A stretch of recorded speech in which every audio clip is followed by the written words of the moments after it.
বন্ধুরা এই ভিডিওটা যদি আপনি ক্লিক করে থাকেন তাহলে আজকের এই ভিডিওটা আপনার জন্য খুবই ইম্পর্টেন্ট এবং গুরুত্বপূর্ণ। আপনি শুধুমাত্র একটি ফেসবুক পেজ থেকে আপনি ফেসবুক পেজ থেকে লাখ লাখ টাকা ইনকাম করতে পারেন খুব ইজিলি। আজকে প্রমাণ সহ আমি দেখাবো, কিছু প্রমাণ দেখাই। ধরেন এখানে আমরা যখন সার্চ করে সাধারণত আপনাকে কয়েকটা আইডিয়া আমি দেখাই, তারপরে বুঝতে পারেন। প্রমাণ না দেখালে কিছু হয় না। ধরেন এখানে আমরা প্রবেশ করলাম, এখানে প্রবেশ করার পর যখন ধরেন এইখানে কয়েকটা পেজ রয়েছে, ধরেন এই পেজটা আমি আরও পেজ দেখাবো আপনাকে। ধরেন সাধারণ এই লাইভ ভিডিও এই পেজটাতে প্রবেশ করলাম, পেজটা মনে হয় কিছুদিন আগের, মাত্র 15টা লাইক আপনি দেখতে পাচ্ছেন। এবং ধরেন আমরা এই পেজের নিচে যখন যাই, তার যে ফেস ভিডিওগুলো আছে দেখেন মাত্র 17 ভিউ, 4 ভিউ এইরকম। যখন সে একটি মুভি দেখতে পাচ্ছেন, মুভি সিন আপলোড করলো, দেখেন এখানে কিন্তু 21 ভিউ। মুভি সিন আপলোড করার সাথে সাথে তার ভিডিওতে প্রচুর পরিমাণ দেখতে পাচ্ছেন, এখানে তার ভিডিওতে প্রচুর পরিমাণে একটা ভিউজ আসলো 1,96,000। তারপরেও কিন্তু ভিউজ আসতেছে এরকম আর কি।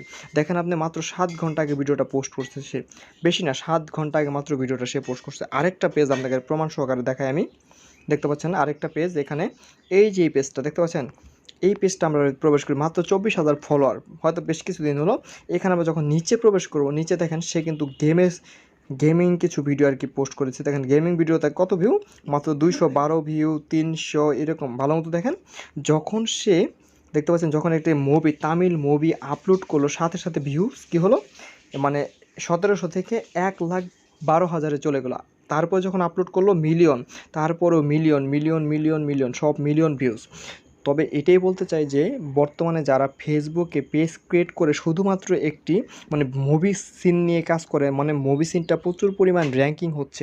তো এই মুভি সিনটা কীভাবে আপনি আপনার পেজে আপলোড করবেন, এইটা আজকে দেখাবো। এই মুভি সিন আপলোড করে আপনার পেজে আপনার লাখ লাখ টাকা ইনকাম করতে পারেন মাস শেষে। দেখতে পারলেন তো, আমি খুব ইজিলি দেখালাম যে সাধারণ বেশ কিছু পেজ, এখানে গিয়ে পেজ অপশনে গিয়ে এখান থেকে পেজ ক্রিয়েট করে একটা পেজ ক্রিয়েট করে নেবেন ভিডিও দেখে। এখন আমি দেখাবো যে এই মুভি সিনগুলো কীভাবে আপনি এডিট করে আপলোড করবেন। আর এইসব এডিট করলেই আপনি মুভি সিনটা এডিট যদি করেন, আপনি এই এডিটটার মাধ্যমে আপনি আপলোড করতে পারবেন। সেই জন্য কী করবেন, আপনারা সরাসরি ইউটিউবে প্রবেশ করে ইউটিউবে গিয়ে সার্চ করবেন তামিল মুভি। এখানে লেখা যায় তামিল মুভি লিখে সার্চ করুন, TAMIL তামিল মুভি নিউ লিখে সার্চ, তামিল মুভি নিউ লিখে সার্চ করবেন আপনারা, NEW নিউ এখানে লেখার পর এখানে সার্চ করেন। সার্চ করার পর দেখতে পাচ্ছেন এখানে এরকম অনেক মুভি আসবে, সেগুলো পুরাতন হতে পারে। এইখানে আপনি ক্লিক করে এখানে ফিল্টার অপশনে চলে যাবেন। ফিল্টার অপশনে চলে যাওয়ার পর এই যে দেখতে পাচ্ছেন নিচে এনি লেখা, এই যে এনি টাইম আপলোড ডেট, এখানে দেখবেন আপনি দিস উইক কিংবা দিস মান্থ, দিস উইক দিব আমরা, এই সপ্তাহ দিয়ে অ্যাপ্লাই দেবেন। তারপর আপনার এই সপ্তাহে যতগুলো মুভি আপলোড রয়েছে এখানে কী করবে, মুভিগুলো শো করবে। এখানে দেখেন 5 ঘন্টা আগে মুভিটা আপলোড হয়েছে। এইখানে যে মুভিটা আপনার এখান থেকে বর্তমানে আপলোড হয়েছে 5-7 দিনের মধ্যে এই মুভিগুলো আপনি কী করবেন, এখান থেকে ডাউনলোড অপশনের এখানে গিয়ে ক্লিক করে দেখাচ্ছে 1 সেকেন্ড, এখানে গিয়ে ক্লিক করবেন আপনারা। ক্লিক করে এখানে শেয়ার অপশনে গিয়ে মুভিটা ডাউনলোড করে নেবেন। এই ক্রোম ব্রাউজার দিয়ে আপনারা ডাউনলোড করে নিতে পারেন, বিটম্যাপ দিয়ে ডাউনলোড করে নিতে পারেন। আপনারা ডাউনলোড করে নিয়ে এখান থেকে বের হয়ে যাবেন। বের হয়ে যাওয়ার পর এইখানে যে কাইনমাস্টার নামে এই অপশনটা রয়েছে, দেখেন এই কাইনমাস্টার প্রবেশ করার পর আপনারা কী করবেন, এই কাইনমাস্টারে প্রবেশ করার পর আপনারা এখান থেকে যে কোনো একটা প্রজেক্ট নেবেন, মুভির প্রজেক্টটা আপনারা নেবেন। ধরেন আমি মুভি তো আমার কাছে নেই, দেখাচ্ছি। তারপর এখানে মুভির প্রজেক্টটা নিয়ে আপনি এই যে 4/3 এটা সিলেক্ট করবেন। 4/3 সিলেক্ট করে এখানে ক্রিয়েট অপশনে ক্লিক করবেন।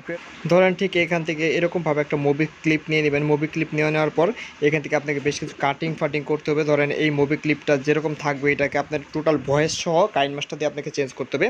1 সেকেন্ড এখানে ক্লিক করবেন। ক্লিক করার পর ধরেন এখান থেকে প্রথম যে অংশটুকু রয়েছে এটা আপনি এই কাঁচি অপশনে গিয়ে ক্রপ অপশনে গিয়ে কেটে দেবেন। এখানে কেটে দেবেন, এখানে ক্লিক করে কেটে দেবেন। দেখতে পাচ্ছেন অলরেডি এখানে ক্লিক করে আপনি খুব সুন্দরভাবে কেটে দিতে পারবেন। এবং আপনি মাঝখানে কিছু কাটিং করতে পারবেন, যাতে আপনি এটা কোনো ভেজাল না ধরা পড়ে। এরকমভাবে কেটে দেবেন আপনারা, ঠিক এরকমভাবে কেটে দেওয়ার পর কেটে দেবেন। আর এই যে মুভির ক্লিপের এটা রয়েছে এটা আপনারা একটু বড় করে দেবেন যদি পারেন, আপনার যে ইয়ের সাথে ম্যাচিং করে। এখানে যাওয়ার পর এখানে ছোটো বড় হয় না, এটা বড় করে দেবেন যতটুকু পারেন আপনার, ভালো দেখা যাবে। এবং সেকেন্ড অপশনে আসার পরও সেকেন্ডটা এবার বড় করে দেবেন, যাতে আপনার এটা ধরা না পড়ে কপিরাইট কোনো কিছু। এরকমভাবে করে তারপরে এখানে আপনারা আবার ক্লিক করে, আমি সিম্পলভাবে দেখে দিচ্ছি, এবার করবেন। করলে আপনার ভিডিওতে ভিউজ আসবে লাখ লাখ। এখানে যাওয়ার পর ধরেন আপনি এখানে যে টোটাল ফিল্টারটা রয়েছে এখানে তার ব্যাকগ্রাউন্ডটা চেঞ্জ করে দেবেন, বাড়িয়ে দেবেন, কমিয়ে দেবেন। এবং আরেকটা কাজ কী করতে হবে, এখানে লাইটের অপশনটা রয়েছে, অ্যাডজাস্টমেন্ট, এখানে অ্যাডজাস্টমেন্ট আপনি করে দিতে পারেন। এখানে এই তারপরে সেন্চুলেশন একটু কম করে দিতে পারেন। তারপরে যে কাজটা আপনারা করবেন, এখানে গিয়ে সাউন্ড যে জিনিসটা, সাউন্ডটা আপনাকে শুধুমাত্র সাউন্ডটা সাউন্ডটা একটু বাড়িয়ে দেবেন হালকা, এখানে ক্লিক করে দেবেন। এবং সাউন্ডটা আপনাকে ডিফল্ট সাউন্ডটা আপনাকে চেঞ্জ করে ফেলতে হবে, যাতে না বোঝা যায় এরকম। এখানে কী করবেন, এখানে নিচে অপশনে ক্লিক করবেন। ক্লিক করার পরে এখানে রয়েছে ইকিউ। এখানে যাওয়ার পর বেশ কিছু সাউন্ড রয়েছে, এখান থেকে যে কোনো আপনি দিতে পারেন। আমি দিলাম রক। তারপরে এখানে যাওয়ার পর আবার রক হয়ে যাওয়ার পর আবার সাউন্ড অপশনে গিয়ে এই যে আরেকটা রয়েছে রিভার্ব। এখানে যাওয়ার পর এখানে সাউন্ডটা আপনার যে কোনো একটা স্টুডিও দিয়ে দেবেন, এখানে চেঞ্জ করে যাতে আপনার যে মানে ইটা রয়েছে এটা না বোঝা যায়। আরেকটা এখানে গিয়ে মানে আমি প্রফেশনালভাবে দেখাচ্ছি, এইভাবে যদি আপনারা মুভি আপলোড দেন আপনার মুভিতে কোনো রকম কোনো কপিরাইট মানে কিছু আসবে না। তারপরে এখানে যাওয়ার পরে এখান থেকে একটা ব্যাকগ্রাউন্ড মিউজিক আপনারা নামিয়ে নেবেন, ইউটিউব মানে যে কোনো একটা ব্যাকগ্রাউন্ড মিউজিক। এখানে ধরেন এই পোস্ট করে দিলাম। এখানে ব্যাকগ্রাউন্ড মিউজিকটা আপনি খুব সুন্দরভাবে দিয়ে দেবেন। ব্যাকগ্রাউন্ড মিউজিকের সাউন্ডটা একদম কমিয়ে দেবেন, একদম কমিয়ে দেওয়ার পরে কী হলো, এখানে ব্যাকগ্রাউন্ড মিউজিকটা দিলে আপনার এখানে কপিরাইট ক্লেম বা কিছুই ধরা পড়বে না। এখন অলরেডি দেখতে পাচ্ছেন ঠিক এইভাবে মুভিটা আপলোড করবেন। মুভির পরিমাণ হবে আপনার মানে টাইমের পরিমাণ হবে 4 মিনিট কিংবা 5 মিনিট, এর উপরে যাবেন না। ঠিক এইভাবে আপনারা মুভিগুলো পোস্ট করে আপনারা ভালো পরিমাণে একটা আর্নিং করতে পারেন, ঠিক আছে। এইভাবে মুভিগুলো পোস্ট করার পর আপনারা এখান থেকে ডাউনলোড অপশনে ক্লিক করবেন। ক্লিক করার পর 1 সেকেন্ড ওয়েট করেন। এখানে ডাউনলোড অপশনে ক্লিক করার পর এখানে আপনি ব্রাইট বাড়িয়ে নিতে পারেন। আমি মনে করি মাঝখানে ব্রাইট রাখলে সবচেয়ে কম, মানে লো 8-এর ভিতর রাখলে সবচেয়ে ভালো, ঠিক আছে। এই কাইনমাস্টার আপনি প্লে স্টোরে গিয়ে নামাতে পারেন এবং আপনি এটা চাইলে আপনি ক্রোম ব্রাউজার দিয়ে নামাতে পারেন। এইসব ভিডিওটা আমার ভিডিওতে দেওয়া আছে, লিঙ্কটা আমি দিয়ে দেবো। ঠিক এইভাবে আপনারা ভিডিওগুলো এডিট করবেন, আপনার কোনো কপিরাইট ক্লেম বা কিছু ধরা পড়বে না। ধন্যবাদ সবাইকে।